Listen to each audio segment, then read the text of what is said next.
In the forests north of Berlin once stood a place built for suffering. A prison camp designed not for soldiers, but for women. Mothers, daughters, teachers, nurses. Thousands were brought here and stripped of their names, their freedom, and often their lives. Inside the barbed wire of Ravensbrück concentration camp, cruelty became routine and survival became a daily battle. Today, we step inside the hidden history of the largest Nazi camp created specifically for women. A place where unimaginable horrors occurred, yet where courage and resilience still flickered in the darkest moments. When Nazi Germany expanded its system of camps during World War II, it built many prisons designed to crush resistance and eliminate those considered enemies of the state. But Ravensbrück was different.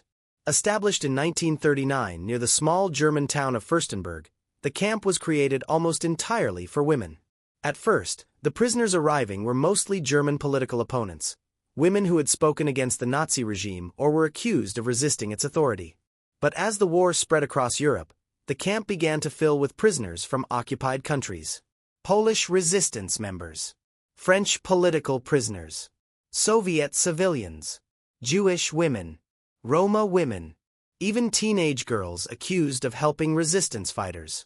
Within a few years, Ravensbrück became a massive complex holding tens of thousands of women. The journey to the camp itself was often terrifying. Prisoners were transported in overcrowded train wagons with little food or water. Many had no idea where they were being taken. Some believed they were going to labor camps. Others feared something far worse.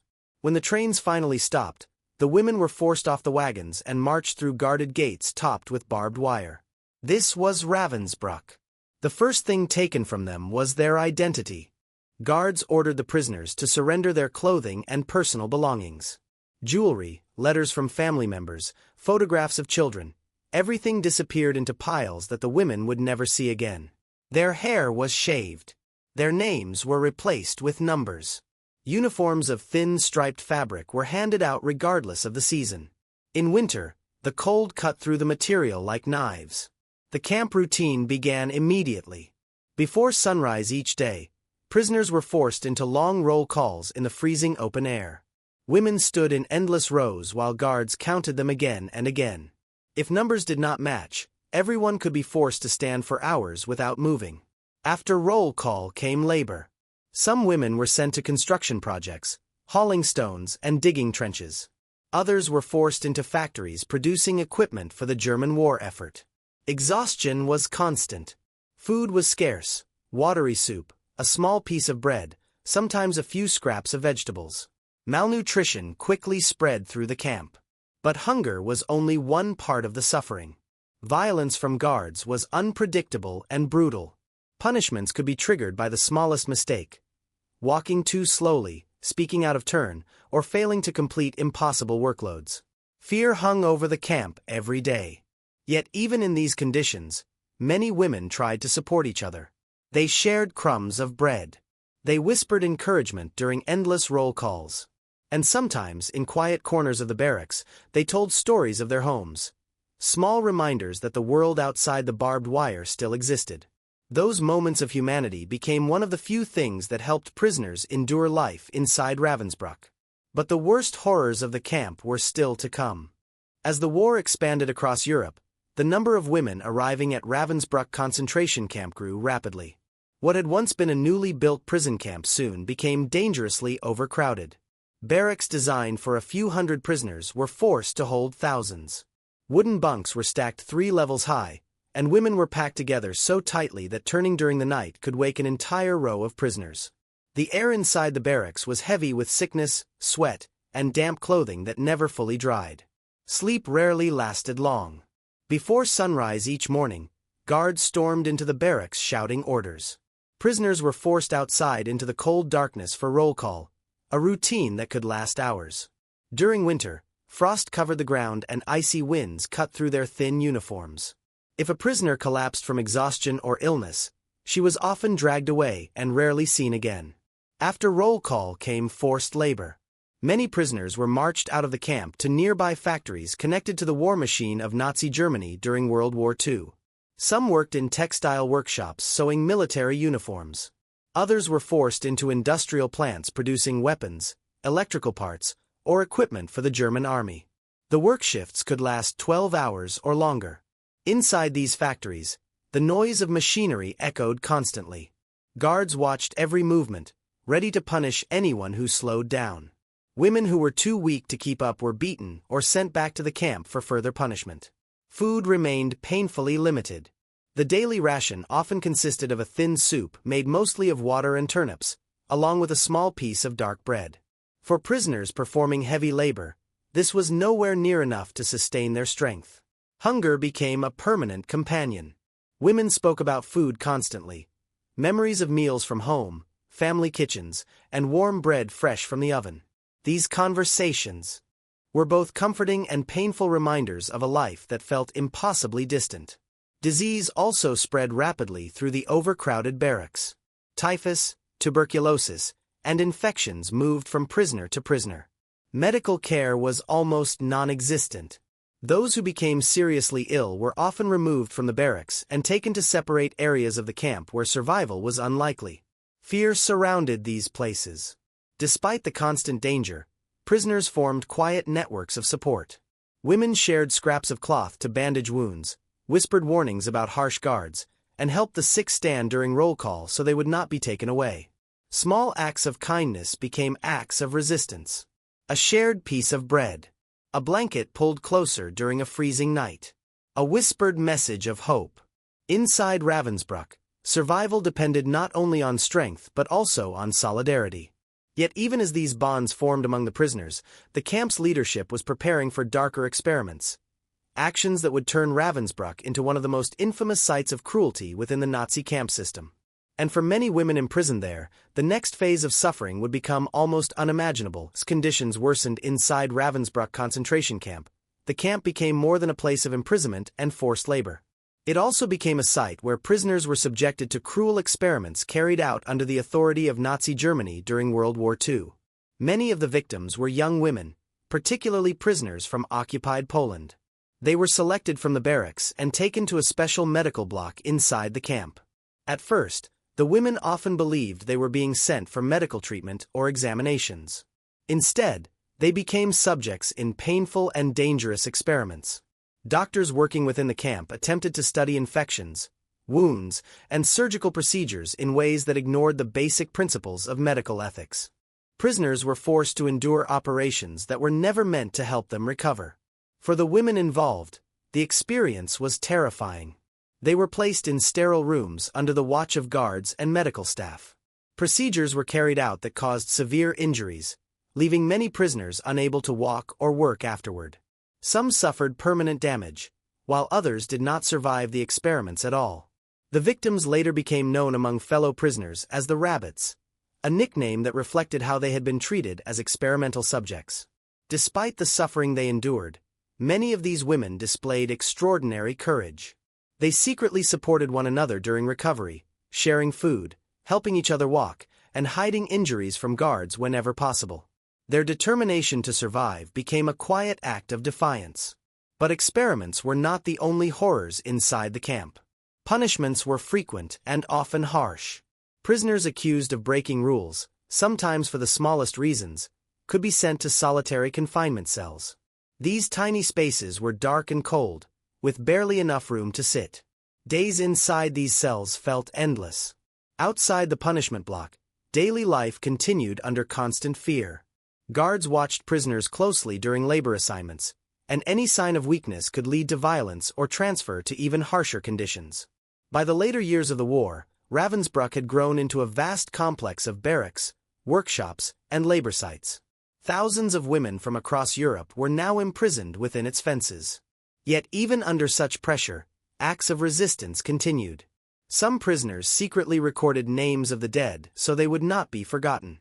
Others shared news they heard from new arrivals, spreading small fragments of hope that the war might eventually end. These quiet acts helped prisoners maintain a sense of identity in a place designed to erase it.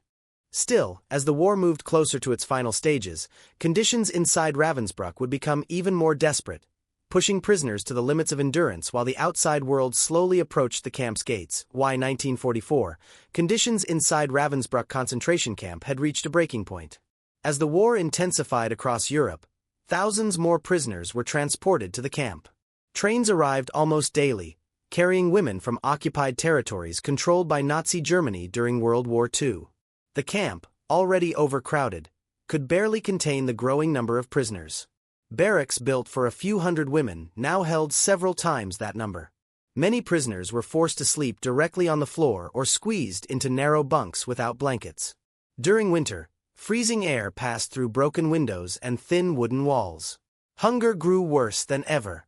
Food rations became smaller as the war drained Germany's resources. A watery soup and a small portion of bread often had to last the entire day. Malnutrition spread quickly, leaving prisoners weak, pale, and unable to work at the pace demanded by the guards. Those who collapsed from exhaustion were often removed from the labor lines. Some were taken to the camp infirmary, where conditions were overcrowded and medical supplies were limited. Others disappeared into areas of the camp where prisoners feared the worst. Meanwhile, forced labor continued relentlessly. Many women worked long hours producing equipment for the German military. Inside noisy factories and workshops, prisoners assembled parts, stitched uniforms, or carried heavy materials under strict supervision. The work was exhausting, and the consequences for slowing down could be severe. Punishments became harsher as the camp authorities tried to maintain control. Public discipline was sometimes carried out in front of other prisoners as a warning. Guards wanted fear to spread through the camp, making obedience automatic. Yet even during these darkest moments, the prisoners found ways to support each other. Women shared whispered information about the progress of the war, passed secretly from new arrivals who had heard news from outside. Rumors spread quietly through the barracks, stories that Allied forces were advancing, that the German army was losing ground. For the prisoners, these whispers brought cautious hope. They held on to the idea that the war could not last forever. Inside the barracks at night, some women told stories of their homes, their families, and the lives they hoped to see again. These conversations became small acts of resistance against the system designed to break their spirits. But as the front lines moved closer to Germany in the final months of the war, the situation inside Ravensbrück became even more chaotic. The camp authorities knew the end might be approaching. And in those final months, thousands of prisoners would face one last desperate struggle for survival. By early 1945, the final months of World War II had brought chaos to Ravensbrück concentration camp. The German war effort was collapsing, and the leadership of Nazi Germany knew defeat was approaching. Inside the camp, tension was everywhere. Thousands of women remained imprisoned, many of them weakened by years of hunger, disease, and forced labor. Barracks were overcrowded, medical care was nearly non-existent, and supplies were running dangerously low. At the same time, camp authorities began attempting to hide evidence of the crimes that had taken place there. Records were destroyed, documents disappeared, and prisoners were moved or forced onto evacuation marches as the front lines drew closer. These forced evacuations became some of the most terrifying moments for the women of Ravensbrück. Groups of prisoners were marched out of the camp and pushed along long roads with little food or rest. Many were already extremely weak, making the journey even more dangerous. Those who could not keep up risked being left behind or abandoned along the roadside. But while fear spread among the prisoners, the sound of war was growing closer. Artillery could sometimes be heard in the distance. Rumors passed quietly through the barracks that Allied forces were approaching and that the war might soon end. For women who had survived years inside the camp, these whispers carried a fragile sense of hope. In late April 1945, that hope finally became reality. As German forces retreated from the area, the remaining prisoners were left in a state of uncertainty. Many guards fled the camp, leaving behind thousands of exhausted and malnourished women. Soon after, advancing Soviet forces reached the area and the camp was finally liberated. For the survivors, the moment was overwhelming. Many prisoners were too weak to celebrate. Some could barely walk. Others sat quietly, trying to understand that the years of captivity were finally over. Freedom had arrived, but the physical and emotional scars remained. Ravensbrück had held more than 100,000 women during its years of operation. Tens of thousands did not survive the brutal conditions of imprisonment, forced labor, and disease. Today, the site of Ravensbrück concentration camp stands as a memorial. It is a place where the stories of those women are remembered, not only for the suffering they endured, but for the strength, solidarity, and courage they showed even in the darkest circumstances. Their history reminds us of the human cost of hatred, war, and oppression, and it ensures that the voices of those who suffered there will never again be erased from memory. Even more dangerous, those who could not keep up risked being left behind or abandoned along the roadside. But while fear spread among the prisoners, the sound of war was growing closer. Artillery could sometimes be heard in the distance. Rumors passed quietly through the barracks that Allied forces were approaching and that the war might soon end. For women who had survived years inside the camp, these whispers carried a fragile sense of hope. In late April 1945, that hope finally became reality. As German forces retreated from the area, the remaining prisoners were left in a state of uncertainty. Many guards fled the camp, leaving behind thousands of exhausted and malnourished women. Soon after, advancing Soviet forces reached the area and the camp was finally liberated. For the survivors, the moment was overwhelming. Many prisoners were too weak to celebrate. Some could barely walk. Others sat quietly, trying to understand that the years of captivity were finally over. Freedom had arrived, but the physical and emotional scars remained. Ravensbrück had held more than 100,000 women during its years of operation. Tens of thousands did not survive the brutal conditions of imprisonment, forced labor, and disease. Today, the site of Ravensbrück concentration camp stands as a memorial. It is a place where the stories of those women are remembered, not only for the suffering they endured, but for the strength, solidarity, and courage they showed even in the darkest circumstances. Their history reminds us of the human cost of hatred, war, and oppression, and it ensures that the voices of those who suffered there will never again be erased from memory.